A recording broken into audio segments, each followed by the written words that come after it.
صحیح بخاری میں حدیث ہے، نبی علیہ السلام کے پاس واشی آیا فتح مکہ کے موقع پر، اور وہ واشی کون تھا؟ قاتل حمزہ۔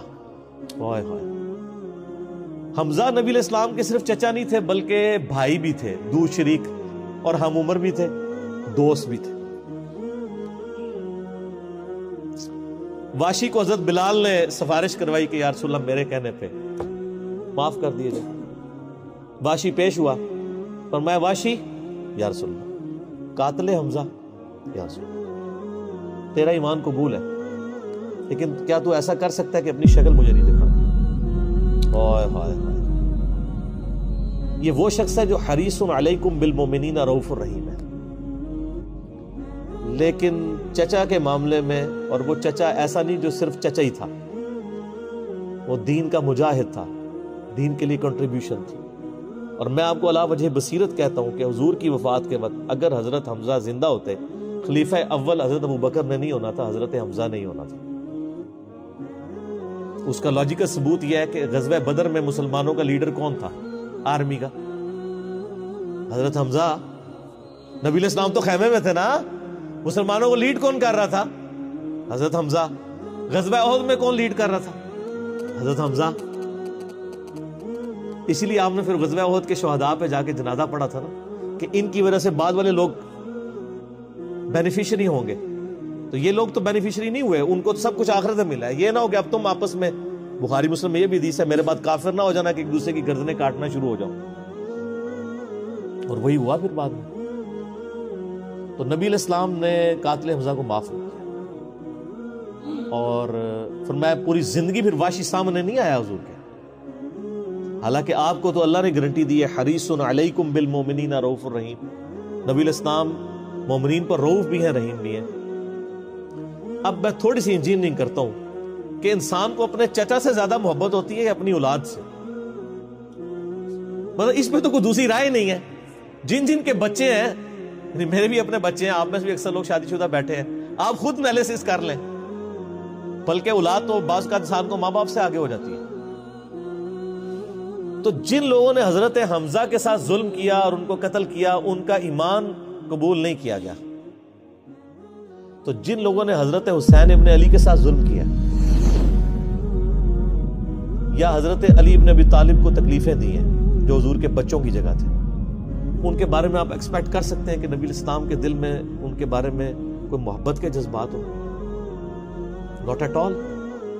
حتیٰ کہ آپ دیکھ لیں مسند احمد میں تواتر سے وہ حدیث نقل ہوئی ہے کہ ابن عباس کہتے ہیں کہ ایک دوپہر کے وقت میں نے خواب دیکھا اور میں گھبرا کے اٹھ گیا اس خواب کی وجہ سے۔ میں نے دیکھا کہ نبی علیہ السلام جو ہے وہ پرانگدہ حالت ہے، بال بکھرے ہوئے ہیں، جسم پہ گرد پڑی ہوئی ہے، ہاتھ میں خون کی ایک شیشی ہے، اور میں نے کہا یا رسول اللہ میرے ماں باپ قربان، آپ کی کیا حالت ہے؟ تو فرمایا کہ یہ حسین اور اس کے ساتھیوں کا خون ہے جو صبح سے میں کربلا میں سمیٹ رہا ہوں۔ اور یعنی ایک اللہ کی طرف سے دکھایا گیا یہ تشبیہ، یعنی ایک لادہ سے ایک محکمہ خواب کے محکمہ بالکل الگ سے۔ آپ مجھے خواب میں آئے تو آپ کو نہیں پتا ہوگا کہ آپ میرے خواب میں آئے، یہ اللہ تعالیٰ تمثیلاً دکھاتا ہے۔ اور نبی علیہ السلام کو خواب میں دیکھ رہا ہے کون؟ صحابی، تو وہ تو کنفرم ہے، بخاری مسلم میں حدیث ہے، جس نے مجھے خواب میں دیکھا میری شکل میں شیطان نہیں آ سکتا۔ اور وہ شکل صحابی کو تو پتا تھی، اور صحابی بھی عام نہیں، عبداللہ ابن عباس کہتے ہیں میں گھبرا کے اٹھا، میں نے وقت اور تاریخ نوٹ کر لی اور دن بھی۔ کئی ہفتوں بعد پتا چلا کہ اسی دن 10 محرم 61 ہجری میں حضرت حسین ابن علی کو شہید کیا۔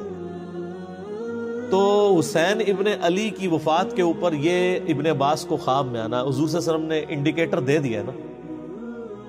اسی حدیث کو نقل کر کے اسماعیل دیلوی، جس کو دیوبند اور اہل حدیث جو اس وقت پریکٹیکلی یعنی ایک سمجھ لیں کہ یزید کے ٹھیکیدار بنے ہوئے ہیں اس کے دفاع کے اوپر، ان کے مشترکہ امام ہے اسماعیل دیلوی، شاہ ولی اللہ دیلوی کا پوتا۔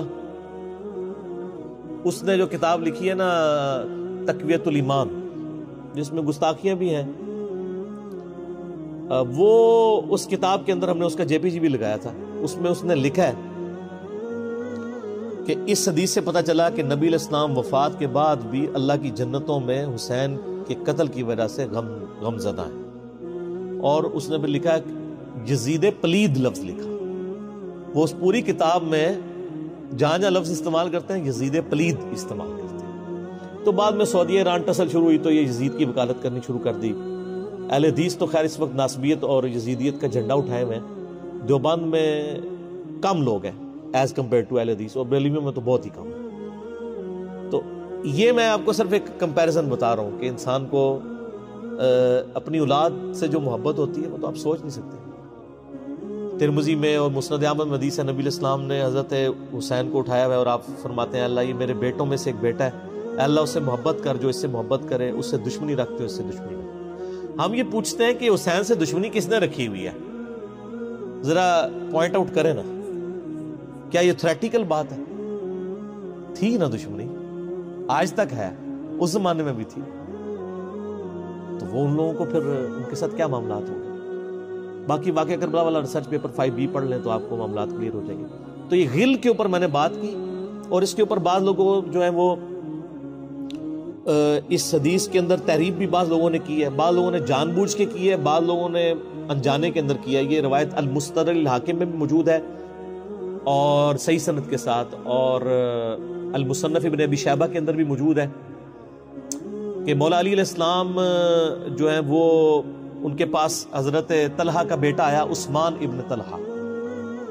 تو آپ اس کو جب ملتے ہوئے آپ نے نا سورہ حجر کی وہ آیت پڑھی کہ جو اہل ایمان کے دلوں میں ایک دوسرے کے بارے میں غل آ جائے گا نا, قیامت والے دن اللہ تعالیٰ ان کے دل سے وہ غل دور کر دے گا. پھر وہ جنت میں آمنے سامنے بیٹھے ہوئے ہوں گے تختوں کے اوپر, ٹیک لگائے ہوئے تکیوں کے اوپر.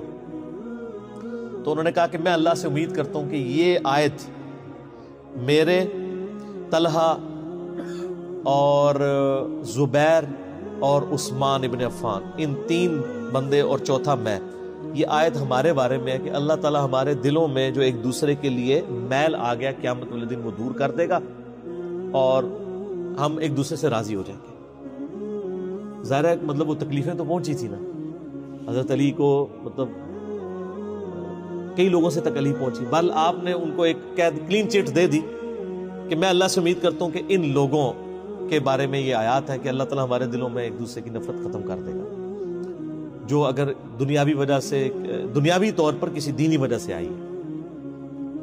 تو یہ غل کا لفظ وہاں پہ بھی استعمال ہوا. اب ڈاکٹر اسرار صاحب رحمہ اللہ تعالیٰ چونکہ ان کی حدیث کی فیلڈ نہیں تھی, انہوں نے یہ جب سورہ ہجر کی آیات آئیں, اس پہ میرا مسئلہ نمبر 116C بھی ریکارڈڈ موجود ہے, انہوں نے نا اس میں حضرت معاویہ کا نام بھی لے دیا کہ میں اللہ سے امید کرتا ہوں یہ میرے اور معاویہ کے بارے میں ہوگا. نا وہ نام لیے ہی نہیں ہے, آپ خود سے نہ داخل کریں. حضرت معاویہ کو حضرت علی نے نہیں معاف کیا, پوری زندگی معاف نہیں کیا, کیونکہ ان کی وجہ سے خلافت کا نظام ٹوٹا تھا. حضرت طلحہ تو میدان جنگ سے چھوڑ کے چلے گئے تھے. جب عمار ابن یاسر کو دیکھا کہ وہ سامنے ہیں تو انہوں نے کہا عمار کو تو باغی جماعت قتل کرے گی, وہ چھوڑ کے چلے گئے. تو مروان نے ان کے گھٹنے میں تیر مارا, مستدل الحاکم میں آتا ہے, اور وہ شہید ہو گئے. حضرت زبیر وہ صحابی ہیں یعنی جو نبی علیہ السلام کے بہادر ترین اصحاب میں سے. 12 بندے غزوہ احد میں حضور کے ساتھ رہ گئے تھے 700 میں سے غزوہ احد کے اندر, ان میں سے ایک حضرت زبیر بھی تھے. اور یہ تلوار کمال کی چلاتے تھے, اکیلے میدان جنگ میں آگے چلے جاتے تھے. بخاری میں آتا ہے کہ ان کا بیٹا عبداللہ ابن زبیر کہتا ہے کہ میرے باپ کے 2 شانوں کے درمیان اتنا بڑا زخم تھا جو ہیل اپ ہو گیا تھا, لیکن پھر بھی گڑا پڑا ہوا تھا, میں پورا ہاتھ اس میں داخل کر لیتا تھا, اور وہ زخم ان کو احد کے موقع پہ لگا تھا. ٹھیک ہے. اور پھر جنگ, اسی حدیث میں بخاری کے آتا ہے کہ جنگ یرموک کے موقع پر لوگ یعنی لیڈر کے اوپر چل رہے ہوتے ہیں, تو حضرت زبیر بھی ایک اسکواڈ کو لیڈ کر رہے تھے. تو لوگوں نے کہا حضرت آپ آگے جائیں. انہوں نے کہا جب میں آگے جاؤں گا تو میرے ساتھ کوئی نہیں آگے جا سکتا. وہ اکیلے گھوڑے کو انہوں نے جو ہے وہ ایڑی لگائی اور رومن امپائر کی یعنی فوج کے اندر گھس گئے, اور کوئی بھی ان سے لڑنے کے لیے تیار نہیں ہوتا تھا. اتنی بہادری تھی ان کے اندر. لیکن جنگ جمل میں حضرت علی کے مقابلے پہ آ گئے.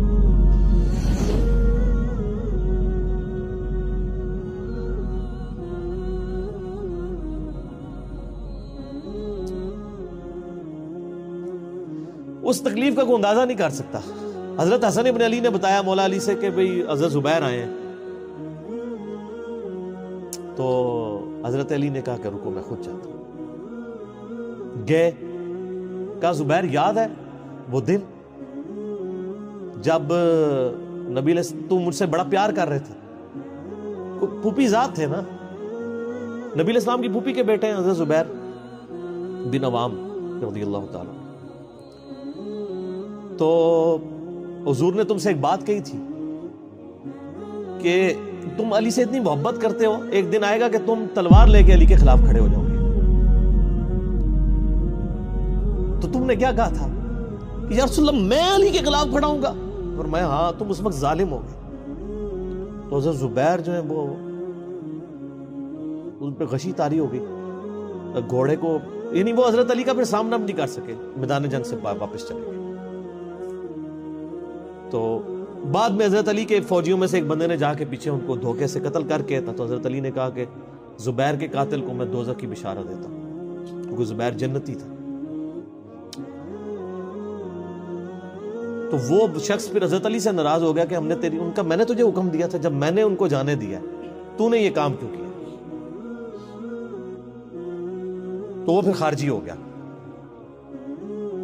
اور یعنی یہ وہ محبت تھی، وہ جہاں محبت تھی وہ نظر آتی تھی.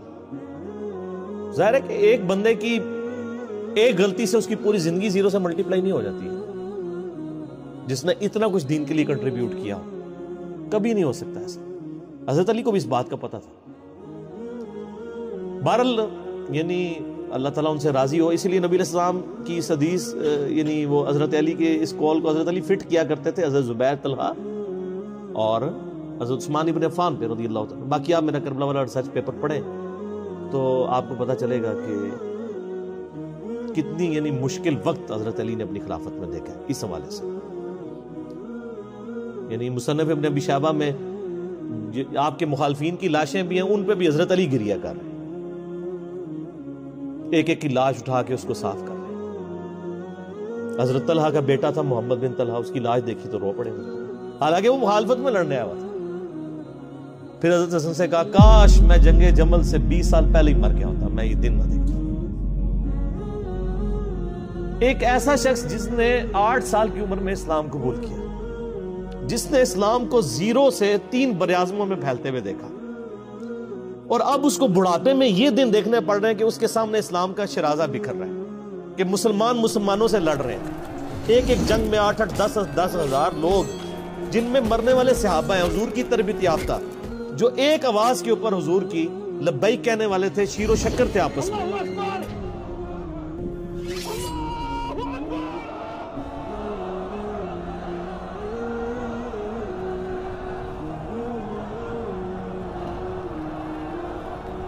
آپ اندازہ کر سکتے ہیں.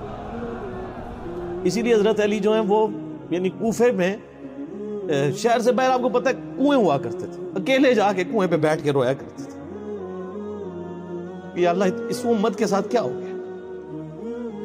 کوشش کرتے رہے، اینڈ رزلٹ یہ ہے کہ وہ خلافت کا نظام. اسی لیے مصنف ابن ابی شیبہ میں آتا ہے کہ آپ نے فجر اور عشاء کی نمازوں میں قنوت نازلہ پڑھی، اللہم علیک بمعاویہ واشیاءہ، اے اللہ معاویہ اس کے شیعہ کو برباد کر، علی اور اس کے عمرو بن عاص اور اس کے شیعہ کو، ابا سلمی اور اس کے شیعہ کو، قیس اور اس کے شیعہ کو برباد کر. باقی احادیث میں آپ علیہ السلام نے جو بشارت کر دی تھی، سنن صحیح کبریٰ کے اندر حدیث موجود ہے، حاکم کے اندر، کہ نبی علیہ السلام نے حضرت علی سے ایک دن فرمایا تھا، اے علی اگلی امتوں میں سب سے بڑا بدبخت وہ تھا جس نے قوم عاد کی اونٹنی کو قتل کیا اور اس کے بعد عذاب آ گیا. میری امت کا سب سے بڑا بدبخت وہ ہوگا جو تیرے سر کے خون سے تیری داڑھی کو رنگ دے، اور وہی ہوا ہے. اور اس کے بعد پھر دیکھیں امت ایک جگہ جمع نہیں ہوئی ہے. حضرت علی ایک آخری کوشش تھی، اور جن لوگوں نے اس وقت ساتھ نہیں دیا پھر ان کو دنیا میں اس کا خمیازہ بھگتنا پڑا ہے. عبداللہ بن عمر نے بیعت نہیں نہ کی تو صحیح بخاری اٹھا کے دیکھیں، عبداللہ بن عمر کو آل امیہ نہیں قتل کروایا، حجاج بن یوسف نے زہر آلود نیزہ مروا دیا. اور حاکم کے اندر مجموع الزوائد کے اندر موجود ہے، حضرت عبداللہ بن عمر آخری عمر میں کہا کرتے تھے کاش میں اس وقت علی کا ساتھ دیتا اور یہ خلافت کا نظام تو بچ جاتا. کیونکہ کئی لوگ بیچ میں نیوٹرل ہو گئے تھے جو پھر ساتھ نہیں دیا، تو اس کی وجہ سے پھر حضرت علی کے چونکہ اب پاس اتنی مین پاور نہیں تھی کہ اس سسٹم کو سنبھال سکتے، بال پھر وہ شہید ہو گئے اور پھر معاملات آگے. خیر بات کہاں سے کہاں نکل گئی، کیونکہ یہ اس کے ساتھ غل کا لفظ تھا تو یہ غل کے لفظ کو ایڈریس کرنا ضروری تھا. تو آج ہم جب جنگ جمل صفین نہروان کو ڈسکس کرتے ہیں تو یہ کوئی غل والی بات نہیں ہے، یہ وہ چیزیں ہیں جو ایک ریالٹی ہیں، اور وہ اگر یہ غل والی بات ہے تو نبی علیہ السلام کے دل میں بھی نعوذ باللہ غل تھا، مولا علی کے دل میں بھی غل تھا، ایسا نہیں تھا۔ وہ دین کی حمیت کہلاتی ہے، اس کو غل نہیں آپ کہتے۔